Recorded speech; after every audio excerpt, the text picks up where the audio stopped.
지수가 신고점이라고 화면에 뜨는 날 QLD랑 TQQQ를 켜놓고도 마음이 전혀 편하지 않으실 때가 많으실 겁니다. 계좌는 플러스인데 머릿속은 마이너스 생각으로 가득 차는 날이 있습니다. 더 오르면 못 따라갈 것 같고, 지금 사면 꼭 꼭대기 같고, 이미 들고 있으면 지금이라도 팔아야 할 것 같고, 안 팔면 욕심 같고, 팔면 겁쟁이 같고, 이런 감정이 한꺼번에 밀려옵니다. 특히 생활이 바쁜 분일수록 더 그렇습니다. 출근하고 집안일하고 아이들 챙기고 부모님 일도 신경 쓰고 내 몸은 예전 같지 않고, 그런데 시장은 내 속도와 상관없이 위로만 달려가니까요. 잭 보글이 1997년에 했던 말이 지금도 무서운 이유가 여기 있습니다. 시장이 뜨거울수록 사람은 현실을 보는 게 아니라 가격을 정당화하는 이야기를 붙입니다. 이번엔 다르다, 새로운 시대다, 기술이 바꾼다, 세계가 연결된다, 이런 말이 늘 나옵니다. 그 말이 틀렸다는 뜻이 아닙니다. 그 말이 맞는 것처럼 보일 때 우리가 비싼 가격을 아주 쉽게 받아들이게 된다는 뜻입니다. 그리고 QLD와 TQQQ는 그 심리를 더 빠르게 증폭시키는 도구입니다. 수익이 커지는 속도가 빠르니 확신도 과하게 커집니다. 보글은 복잡한 처방을 주지 않습니다. 딱 5가지로 끝냅니다. 투자하라, 시간을 확보하라, 기대를 현실적으로 가져라, 단순하게 하라, 그리고 끝까지 가라. 이걸 그대로 QLD와 TQQQ 운용 규칙으로 바꾸면 신고점에서도 감정이 아니라 시스템으로 움직이게 됩니다. 지금부터는 말만 멋있게 하는 게 아니라 실제로 계좌에서 어떻게 버튼을 누를지까지 정리해드리겠습니다. 먼저 가장 중요한 전제부터 잡겠습니다. QLD와 TQQQ는 착한 상품도 나쁜 상품도 아닙니다. 칼과 같습니다. 요리를 하면 밥이 되고 휘두르면 다칩니다. 그래서 실력은 예측에서 나오지 않습니다. 실력은 손이 흔들릴 때도 같은 행동을 반복하는 구조에서 나옵니다. 첫 번째, 투자 자체를 멈추지 마셔야 합니다. 신고점에서 제일 흔한 실수가 2가지입니다. 하나는 무서워서 아예 안 사는 겁니다. 다른 하나는 불안해서 한 번에 크게 사는 겁니다. 둘 다 결과가 나쁠 확률이 높습니다. 안 사면 시장이 더 올라갈 때 내가 계속 뒤처진 느낌이 쌓이고 결국 더 비싼 가격에서 감정으로 들어갑니다. 한 번에 크게 사면 조정이 오면 바로 멘탈이 부서지고 정기 투자 흐름이 끊깁니다. 그래서 신고점에서의 첫 규칙은 금액을 쪼개는 게 아니라 역할을 쪼개는 겁니다. 투자금을 3덩어리로 나누십시오. 첫 덩어리, 절대로 끊기면 안 되는 정기 매수 덩어리입니다. 둘째 덩어리, 조정이 왔을 때만 쓰는 추가 매수 덩어리입니다. 셋째 덩어리, 아무 일도 안 일어나도 남겨두는 생존 덩어리입니다. 예시로 잡아보겠습니다. 매달 100만원을 투자한다고 가정하겠습니다. 정기 매수 50만원, 조정 매수 30만원, 생존 현금 20만원, 이렇게 시작하셔도 됩니다. 정기 매수는 어떤 일이 있어도 실행합니다. 조정 매수는 규칙이 충족될 때만 실행합니다.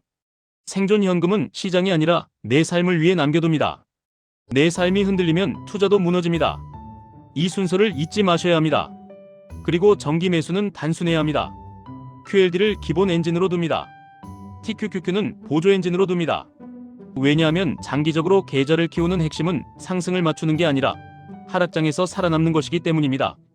하락장에서 살아남게 해주는 쪽이 QLD이고 하락장에서 내 손을 부러뜨릴 수 있는 쪽이 TQQQ입니다. 그래서 기본은 QLD, 보조는 TQQQ, 이 뼈대를 잡아두시면 됩니다. 여기서 바로 실행 규칙을 하나 더 만듭니다. 정기 매수 금액 안에서 QLD와 TQQQ 비율을 고정합니다. 예시로 정기 매수 50만원 중에서 QLD 40만원, TQQQ 10만원, 이렇게 고정합니다. 이걸 한번 정하면 뉴스가 뭐라고 떠들어도 바꾸지 않습니다. 신고점에서는 똑똑함보다 고정이 이깁니다. 두 번째, 시간을 확보하셔야 합니다. 보글이 말한 시간은 복리의 연료입니다. 그런데 많은 분들이 시간을 연료로 쓰지 못합니다. 이유는 단순합니다. 돈을 쓸 시점이 머릿속에 가까워져 있기 때문입니다. 아이들 교육비, 집 문제, 건강 문제, 부모님 문제, 은퇴 이후 생활비, 이런 것들은 시장이 아니라 달력에 박혀 있습니다. 달력은 기다려주지 않습니다. 그래서 시간이 충분하지 않은 돈을 변동성이 큰 방식으로 운용하면 수익률 이전의 심리가 먼저 무너집니다. 여기서 가장 현실적인 분류가 있습니다. 나이를 말할 필요가 없습니다. 돈을 쓸 시점이 언제냐로 나누면 됩니다. 돈을 쓸 시점이 아주 멀다, 중간이다, 가깝다, 이렇게 3부류로 나누십시오.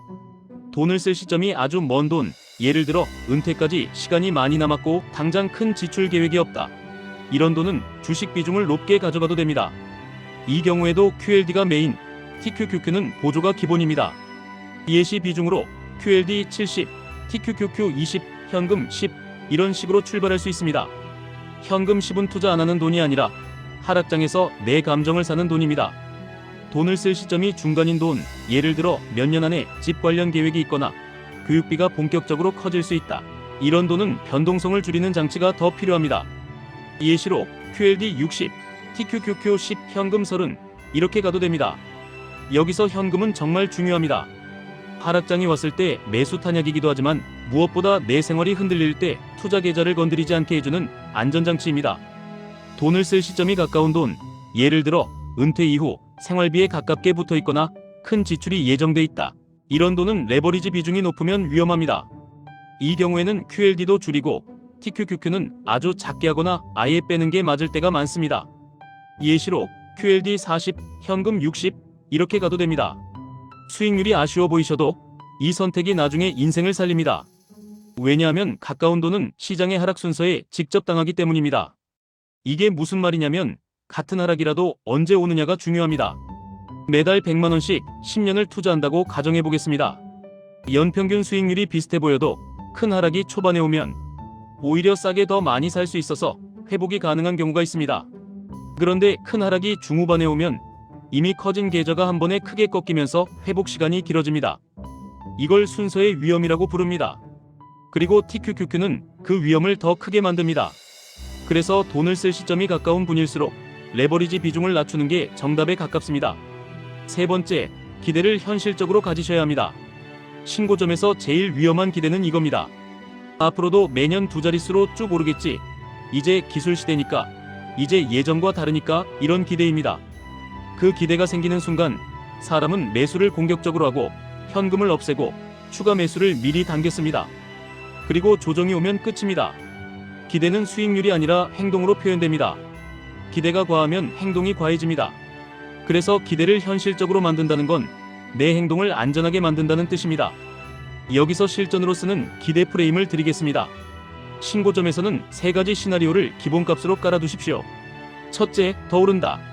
둘째, 옆으로 간다. 셋째, 크게 떨어진다. 더 오르는 시나리오에서는 문제가 없습니다.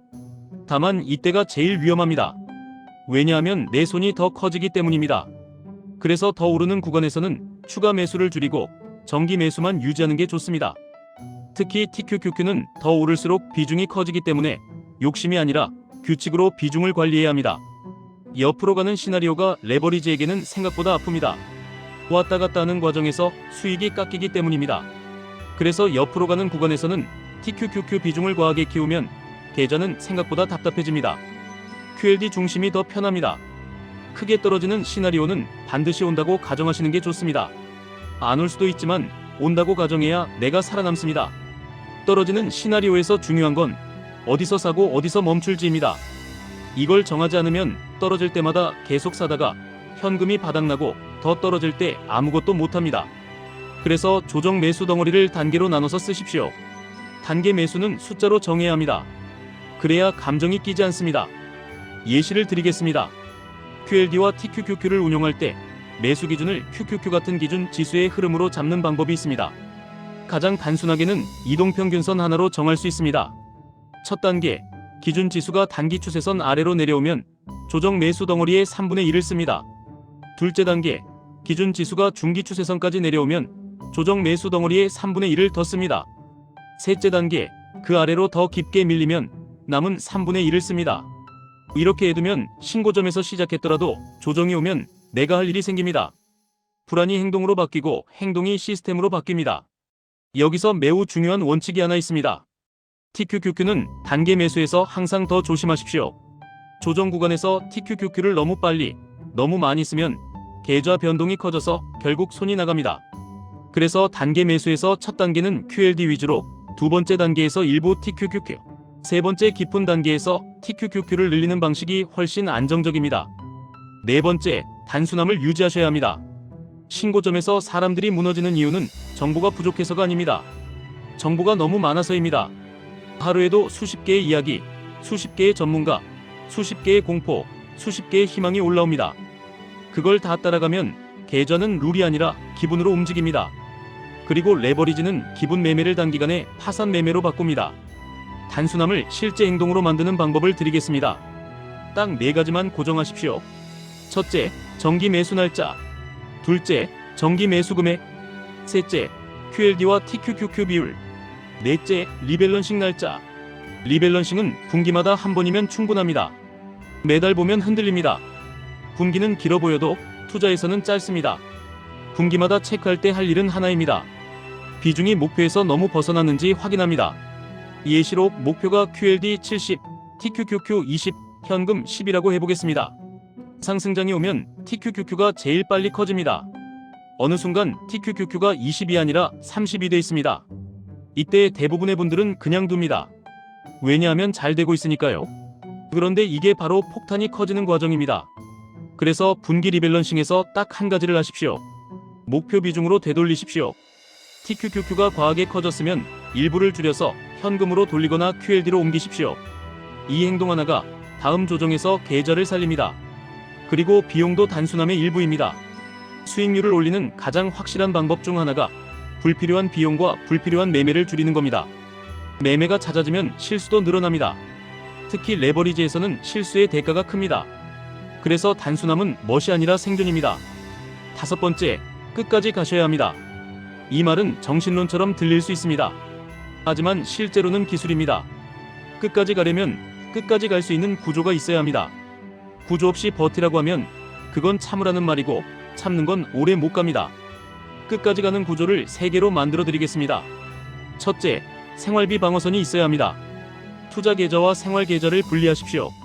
최소 몇 달치 생활비를 현금으로 따로 빼두십시오. 이게 없으면 하락장 때 투자 계좌를 손 뗄 이유가 생깁니다. 이유가 생기면 원칙은 깨집니다. 둘째, 매도 규칙이 있어야 합니다. 매도 규칙이 없는 사람은 하락장에서 손절을 하고 상승장에서 추격을 합니다. 둘 다 최악입니다. QLD와 TQQQ에서 매도는 2가지로만 단순하시면 됩니다. 하나, 비중이 과해졌을 때 줄인다. 둘, 전고점 부근에서 일부 이익을 현금화해서 다음 조정에 탄약을 만든다. 여기서 일부라는 말이 중요합니다. 전부를 팔려고 하면 타이밍 게임이 됩니다. 일부를 팔면 시스템이 됩니다. 예시 규칙을 드리겠습니다. 전고점 부근에 도달했을 때 TQQQ 보유분의 30%를 줄입니다. 줄인 금액의 절반은 현금으로 남기고 나머지 절반은 QLD로 옮깁니다. 이렇게 하면 3가지가 동시에 해결됩니다. 첫째, 수익을 확정해서 심리가 안정됩니다. 둘째, 현금이 생겨서 조정이 와도 행동할 수 있습니다. 셋째, 엔진인 QLD가 커져서 장기 복리가 더 탄탄해집니다.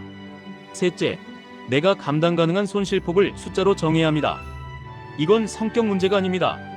가정의 문제입니다. 밤잠을 빼앗는 투자는 오래 못 갑니다. 오래 못 가면 복리도 못 갑니다. 그래서 본인에게 이런 질문을 던지셔야 합니다. 계좌가 30% 빠져도 일상을 유지할 수 있는가? 계좌가 50% 빠져도 정기 매수를 계속할 수 있는가? 계좌가 더 크게 흔들릴 때도 생활비와 감정이 버틸 수 있는가? 이 질문에 대한 답이 QLD와 TQQQ 비중을 결정합니다. 남들이 얼마 버는지는 중요하지 않습니다. 내가 끝까지 갈 수 있느냐가 전부입니다. 여기서 많은 분들이 가장 현실적으로 고민하는 장면을 하나 더 놓겠습니다. 지수가 신고점일 때 지금 사도 되는지 고민이 됩니다. 이 고민은 정상입니다. 그리고 이 고민을 해결하는 방법은 예측이 아니라 분할입니다. 지금 사는 행동을 한 번의 결정으로 만들지 마십시오. 흐름으로 만드십시오. 정기 매수는 지금도 하고 조정 매수는 규칙이 오면 하고 생존 현금은 계속 쌓아두십시오. 그러면 신고점이든 아니든 내 계좌는 내 원칙대로 움직입니다. 또 하나, 이미 QLD나 TQQQ를 들고 있는데 수익이 많이 났을 때 팔아야 하는지 고민이 됩니다. 이때도 예측이 아니라 비중입니다. 목표 비중에서 벗어났으면 줄이시면 됩니다. 목표 비중 안에 있으면 유지하시면 됩니다. 이 단순한 기준이 고점 공포를 제거합니다. 또 하나, 지금이라도 TQQQ 비중을 확 늘리고 싶은 충동이 올라옵니다. 신고점에서 이 충동이 제일 위험합니다. 왜냐하면 신고점은 사람을 똑똑하게 만드는 게 아니라 대담하게 만들기 때문입니다. 대담함은 상승장에서는 미덕처럼 보이지만 조정장에서는 독이 됩니다. 그래서 TQQQ 비중을 늘리는 건 상승장 뉴스가 아니라 내 현금 쿠션과 4단계 매수 규칙이 완성된 뒤에만 하십시오. 현금이 없는데 레버리지를 늘리는 건 가속 페달을 밟는데 브레이크가 없는 것과 같습니다. 이제 아주 구체적인 실행 플랜을 한 장으로 정리해 드리겠습니다. 그대로 따라하실 수 있게 버튼을 누르는 순서로 말씀드리겠습니다. 첫째, 이번 달부터 정기 매수 금액을 정합니다. 예시로 100만원입니다. 둘째, 100만원을 세 덩어리로 나눕니다. 정기 50, 조정 30, 생존 20입니다. 셋째, 정기 50 안에서 QLD와 TQQQ 비율을 고정합니다. 예시로 QLD 40, TQQQ 10입니다.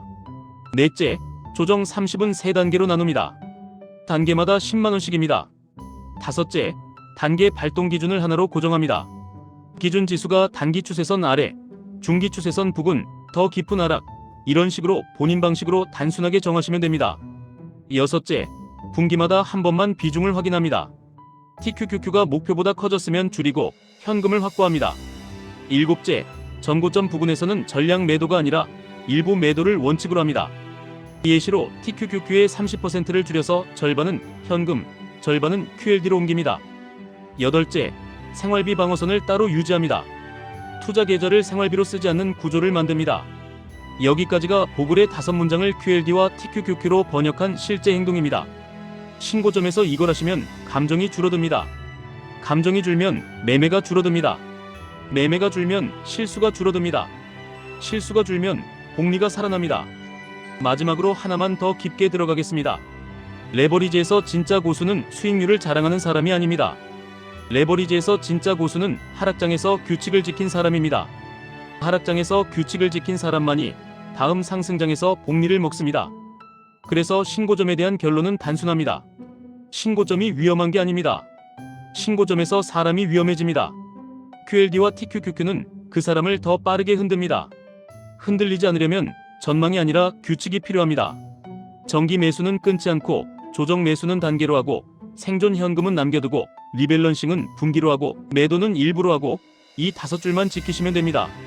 원하시면 본인 상황에 맞춘 숫자, 버전으로 더 촘촘하게 깔아드릴 수도 있습니다. 매달 투자 금액이 50만원, 100만원, 200만원일 때 각각 QLD 중심형 QLD와 TQQQ, 혼합형, 보수형 3가지로 나눠서 정기 매수 금액과 조정, 매수 단계 금액을 표처럼 그대로 읽고 따라하실 수 있게 문장으로 만들어 드리겠습니다.